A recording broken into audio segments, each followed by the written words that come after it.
Afraid to face the tax collector tomorrow? Fed up with high prices? Want to get away from it all? We offer you Escape.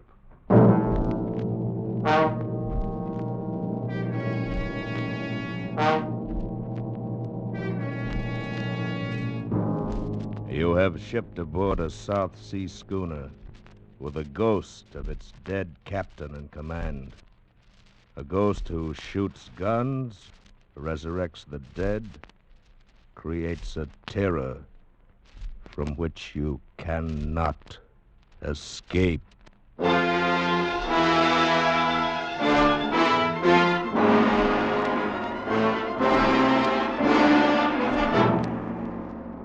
Escape, produced and directed by William N. Robeson, and designed to free you from the four walls of today for a half hour of high adventure.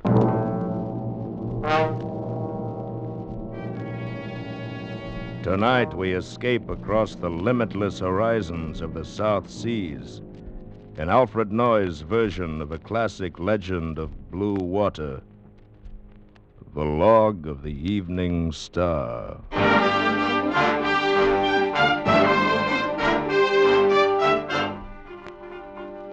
Tahiti, French Oceania, June the 19th.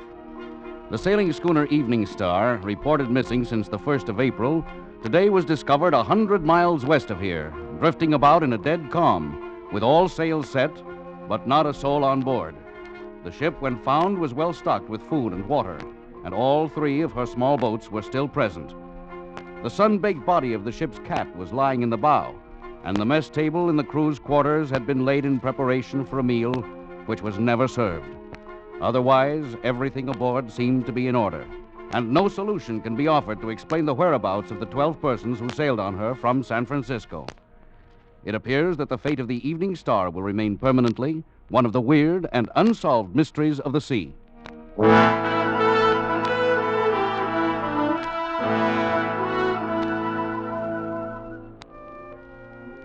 My name is Harper. I'm first mate of the South Sea schooner Evening Star. I'm writing this because I believe it my duty to make some record of the terrible things which have just occurred. Events I can't possibly enter in the ship's log. I can't, of course, be certain that this account will ever come to light, because I'm not likely to live another 24 hours.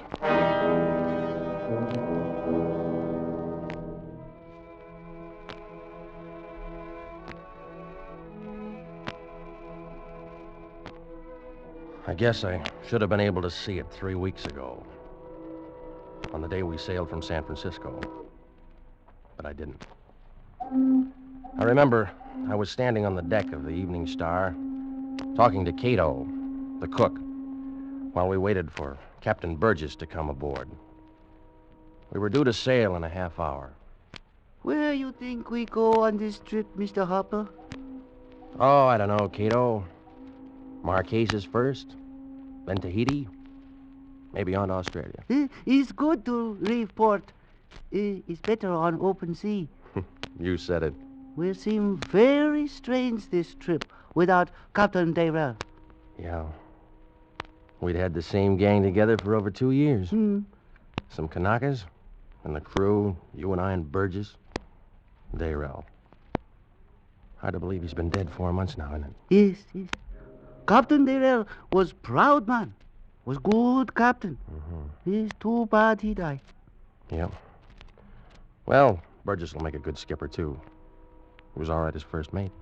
Why he no come on board yet? Captain Burgess? Hmm. Well, I don't know. Just can't bear to leave that new bride of his, I guess. You have seen her, Mr. Harper? You know her, maybe? No, I haven't. He's been staying down the coast somewhere ever since he got married a couple weeks ago. I don't even know who she is. New wife, new command. Oh, he's a lucky man. Cato, I got a strong hunch you're a sentimentalist down underneath. Oh, it's possible, Mr. Harper. It has been said. Hey, Cato, there's Burgess now coming down the pier. Oh, is somebody with him, too? Yeah. Guess she's come down to see him off, huh? At least we'll get a chance. No. Well, that's Mrs. Dayrell. Yeah, maybe she go on ship too, just like old time. No. She wouldn't want to sail on the ship her husband died on. I wonder... No. Mr. Harper, No. Mr. Harper, look. 3 birds fly around the mast. Yeah. I see him, Cato. It's very bad sign. Very bad. Well, I don't know what you mean by that, but... Mr. Harper, is everything in order? Oh, right, Captain Burgess. We can sail any time you want. How are you, Miss Dayrell? Why, just fine. Dayrell? Oh, yes, of course. Mr. Harper, even though you're already acquainted with the lady, I'd like to present my wife. Your wife? We were married 2 weeks ago, Mr. Harper. I'm sailing with you on this trip. Well, that's fine. I'm glad to have you aboard, Mrs. Burgess, I mean. Well, it'll be like old times. Old times, Mr. Harper? Well, I mean, all of us together and everything. Well, congratulations to both of you. Thank you, Mr. Harper. Look, I brought Satan along, too. He wouldn't miss this trip for anything. Yeah, he's right at home. How are you, Satan? Would you like to look over the clearance papers, Captain Burgess? I got them right here. No, thank you, Mr. Harper. I'll assume they're in order. We'll sail as soon as as soon as my wife's trunk comes aboard. Yes, sir. I'll be in the cabin if you want anything. Cato, would you take Satan and give him something to eat? I think he's hungry. Yes, Missy. I'll take him right now. Come on, Kitty. We'll go find something to eat. Well, Mr. Harper, we're all together again. That's right, Miss Burgess. We've even got Satan on board. Yes. All of us, except my husband. Your husband is down in the cabin, Mrs. Burgess. You mean we're all here except Captain Dayrell?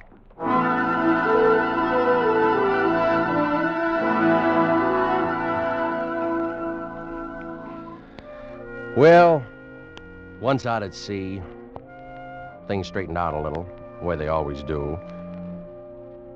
After a while, we got so we could think of her as Mrs. Burgess instead of Mrs. Dayrell. And after that, it wasn't so awkward. Captain Burgess stayed to himself quite a bit. But all in all, it was a fairly pleasant 3 weeks. Up until yesterday afternoon.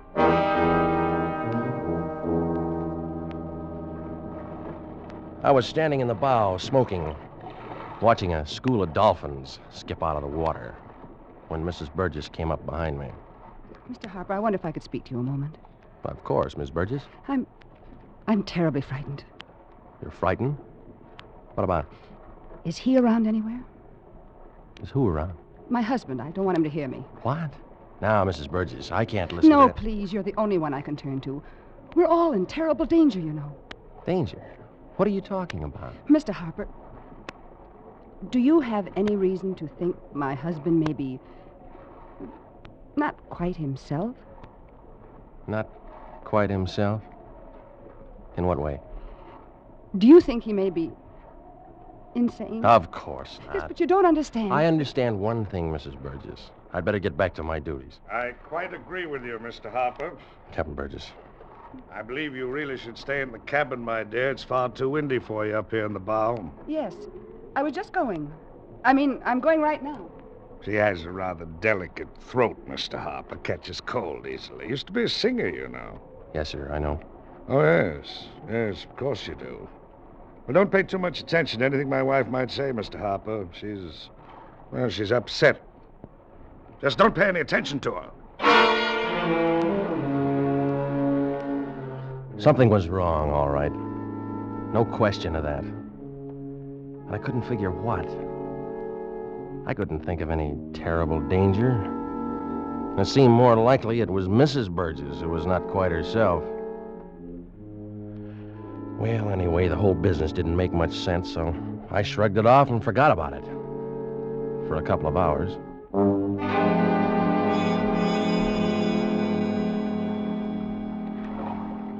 It was just at dusk.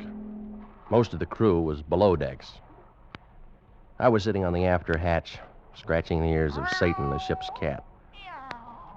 The sun was just dropping past the horizon, and Satan was purring, meowing. Everything was pretty peaceful. Till I heard those Of course you voices told coming me. from Don't lie Captain to me. Burgess' I knew cabin. the way he acted, you told him. No, really, I didn't. I wouldn't tell anybody. You know I wouldn't. I It don't wasn't a know. matter I'm of not eavesdropping. sure of They'd even forgotten anyone might hear them. You don't mean it. You're only saying it. I mean it all right. Then you don't care about me. If he were alive, I'd still be with him. You can say that when you know about the thing that's here on board with us? Oh, it's your imagination. I told you that. Imagination, huh? Is that what you told Harper? Is it? No.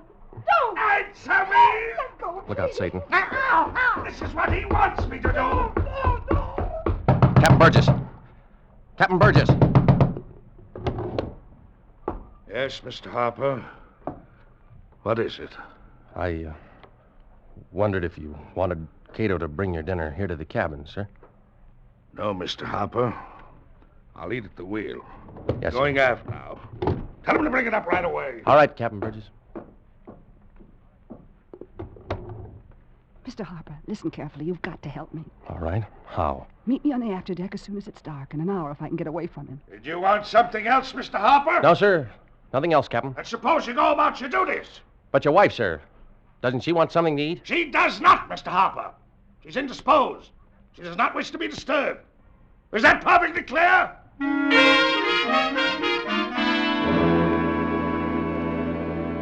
Now I was convinced that there was danger aboard the Evening Star. I had a feeling that something deadly was stirring itself and coming awake below decks. The first night shadows were bringing a terrible, threatening tenseness. I felt that I ought to scream to keep from laughing. Yet there was nothing to laugh about. I was quite certain that if I hadn't knocked on that door, Captain Burgess would have killed his wife. But why?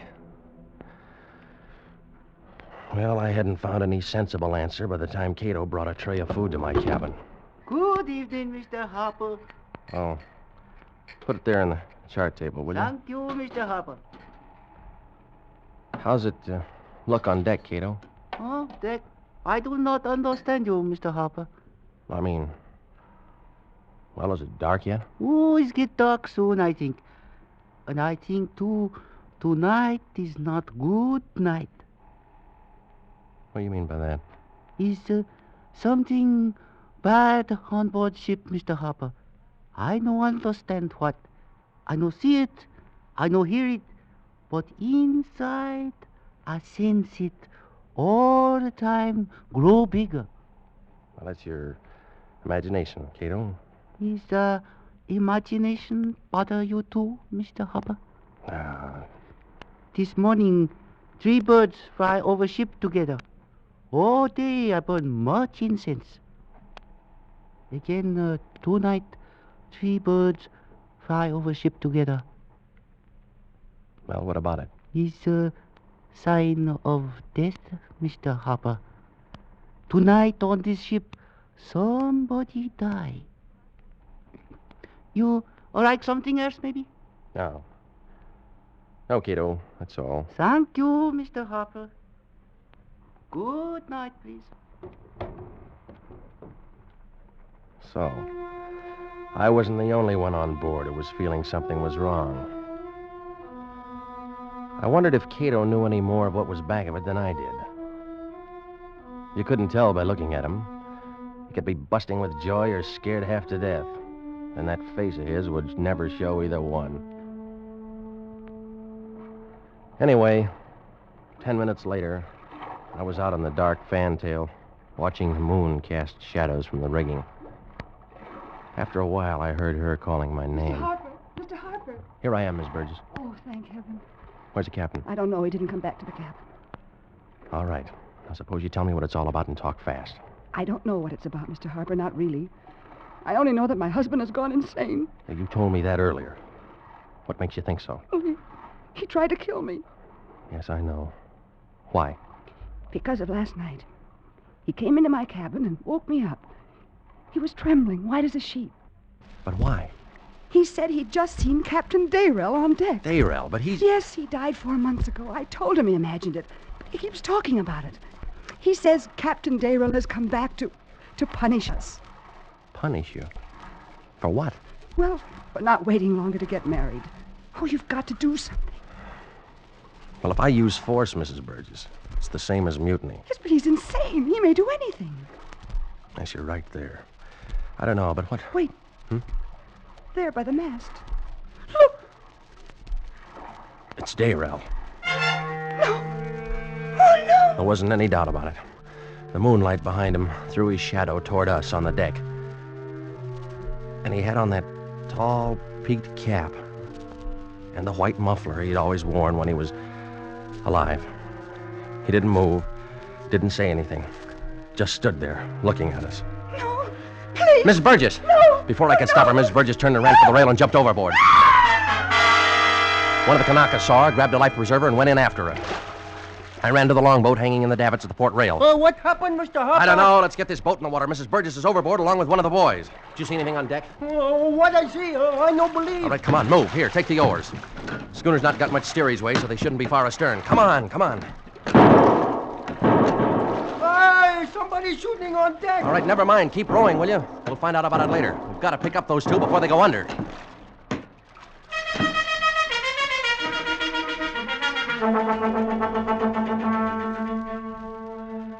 We didn't find them, though. The shooting on board stopped after a while. We rowed around for a half hour or more. We couldn't find a trace of them. Finally, there wasn't anything else to do. So I told the Kanaka to pull for the schooner.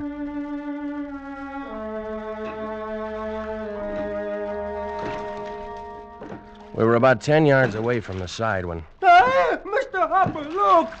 I looked up at the rail, and there stood Dayrell.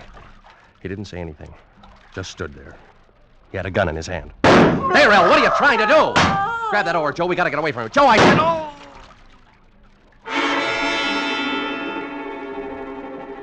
We were drifting away from the side of the schooner. I felt a sharp pain in my shoulder where the bullet had hit. But the Kanaka was worse off. Blood was running down over his face from a hole in the center of his forehead. That's when I passed out.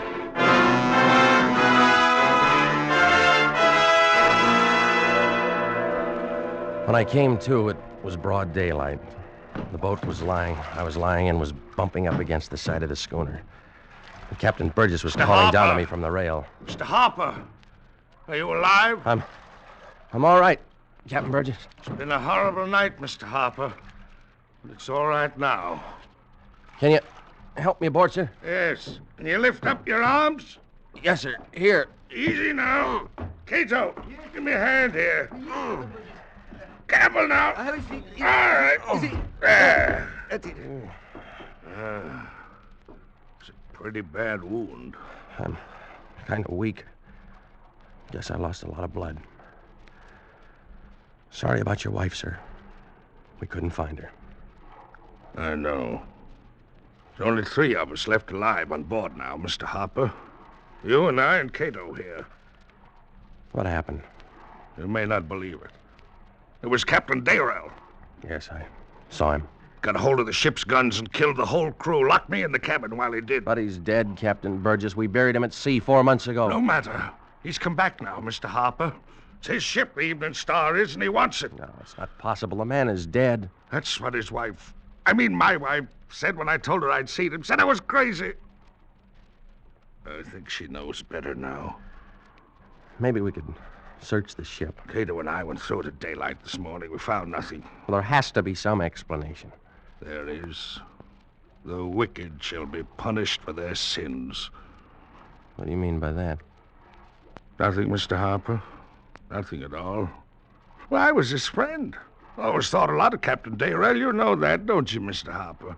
Yes, sir. It's all right now in the daylight. But he'll come back tonight as soon as it's dark. It's only the 3 of us now to face him, Mr. Harper. 4, if you count Satan. And I'm thinking there's more than one Satan on board this ship.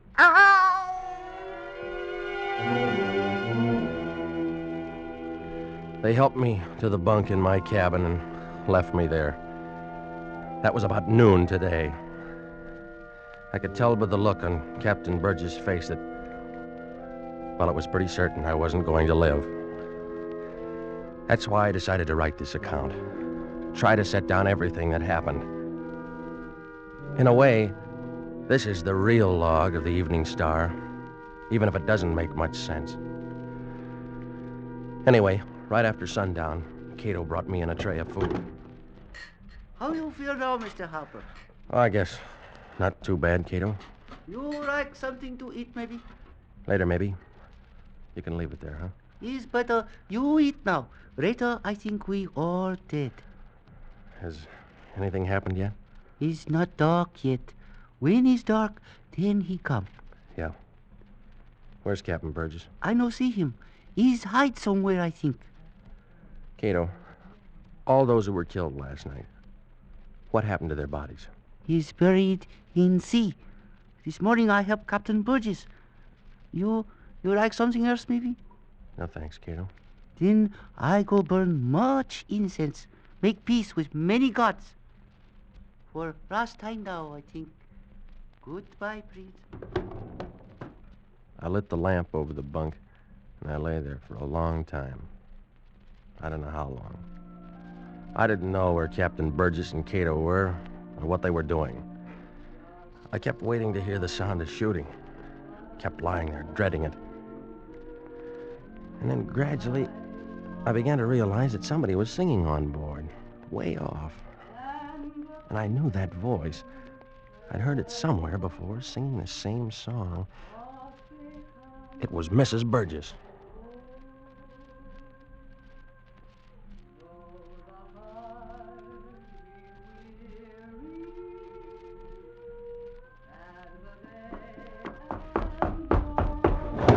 Mr. Harper!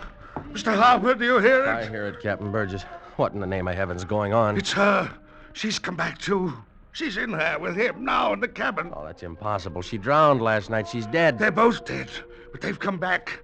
They're in the cabin now, and she's singing for him.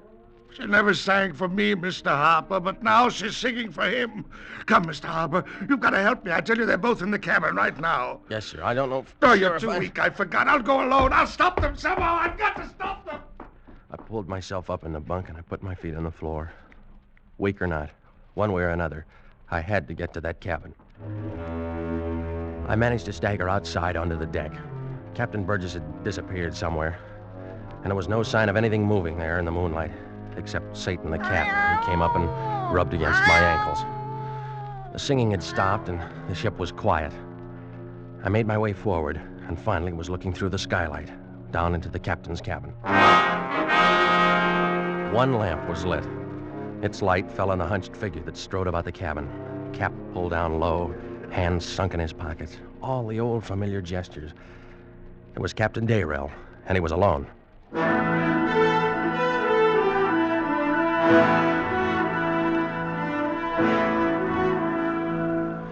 I crouched there with the skylight, shivering from the night wind and from the terror inside of me, watching that awful figure. After a while, it walked over and stood beside the phonograph. And then I realized where that voice had come from. Dayrell had always been crazy about his wife singing, and he'd made a lot of records of her voice. He was playing one of them now.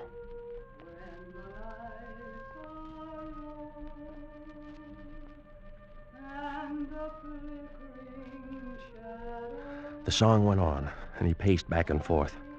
I still couldn't figure it out. And then, for just a moment, the white muffler fell back from his throat, and for the first time, I saw Captain Dayrell's face.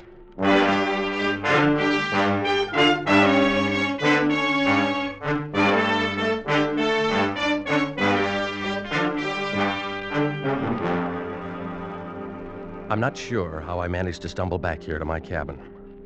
I'm writing this now just as rapidly as I can. I may be interrupted at any minute.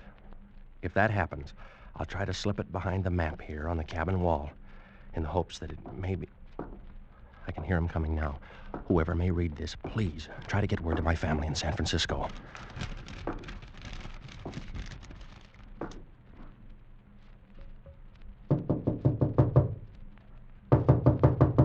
Yes? Come in. I thought you might be asleep, Mr. Harper. How could anybody sleep, Captain Burgess, as long as Dayrell's loose on board? Yes, that's true, Mr. Harper. Should have seen him down there in the cabin. And her, too. He was walking up and down as proud as ever. And she was singing for him, just like she used to. You should have seen him. I did see him. He never sang for me like that, not it. You saw him? Did he look natural? Just as always? Captain Burgess, it was you I saw, dressed up in Dayrell's clothes that were stored in the sea chest there in the cabin. Oh, no, Mr. Harper, you're mistaken. It was his spirit come back to punish us. It was you all the time, you who fired those shots last night. You're insane. That's what she said, too. That's because he told her. Because it's the truth. Now he's been talking to you. He's talked to nobody. He's dead. And you've never seen him except in your own guilty conscience. Just what is that guilt, Captain Burgess? Did you kill him? Oh, don't! Don't say that, Mr. Harper. I was his friend. I thought a lot of him, and Mrs. Dayrell, too. Everybody knew we were friends. Did he tell you that? You're completely mad. Don't say that, Mr. Harper.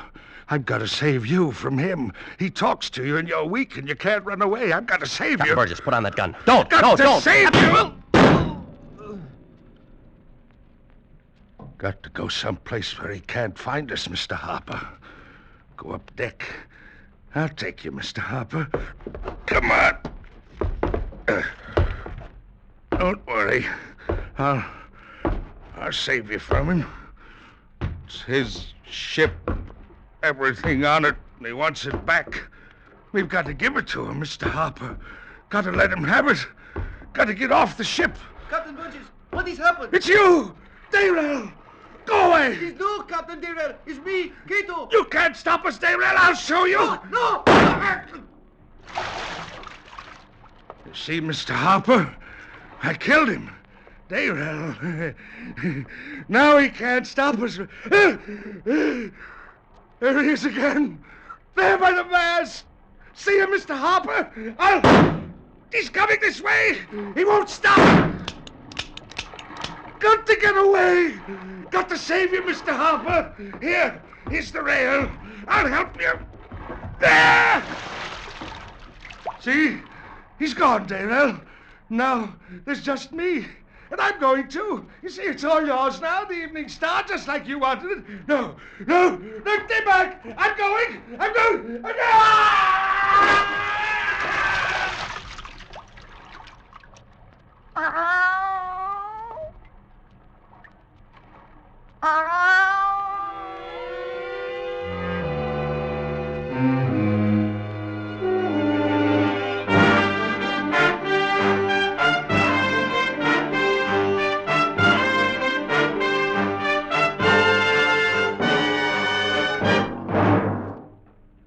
Escape is produced and directed by William N. Robeson, and tonight brought you The Log of the Evening Star by Alfred Noyes.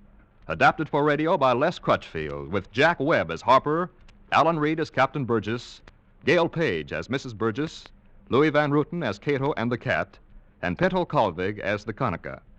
Music is conceived and conducted by Wilbur Hatch. Next week...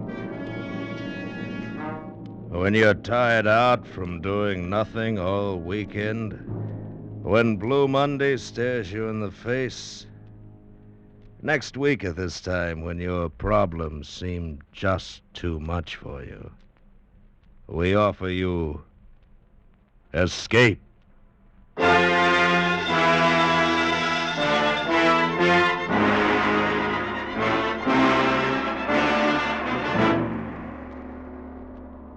Next week, we bring you another exciting story of high adventure.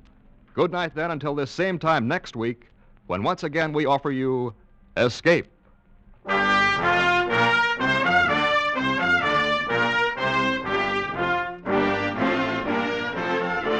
This is CBS, the Columbia Broadcasting System.